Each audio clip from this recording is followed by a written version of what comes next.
নমস্কাৰ সকলোকে মই ৰেখাই আপোনালোক সকলোকে মোৰ আন এটি ভিডিঅ'লৈ স্বাগতম জনাইছোঁ। আচাৰ আমি সকলোৱে ভাল পাওঁ নহয়নে? আজি মই আপোনালোকৰ বাবে আগবঢ়াইছোঁ সৰিয়হ দিয়া জলকীয়া আচাৰ। চাওকচোন ভিডিঅ'টো কেনে পালে, ভাল পালে নিশ্চয় জনাব বুলি আশা ৰাখিলোঁ। প্ৰথমে মই জলকীয়াখিনি ধুনীয়াকৈ ধুই অলপ ৰ'দত দি ল'লোঁ। তাৰপিছত সৰু সৰুকৈ কাটি এটা বাউলত থৈ ল'লোঁ।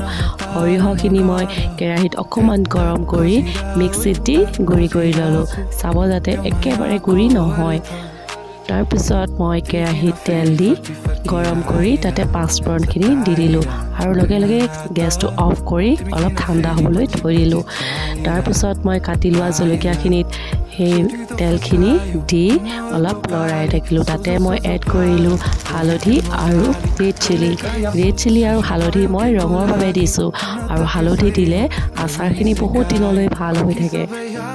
আৰু চাওকচোন মোৰ কিদৰে সৰিয়হ দিয়া জলকীয়া আচাৰ মই বনাই শেষ কৰিলোঁ। Bye bye.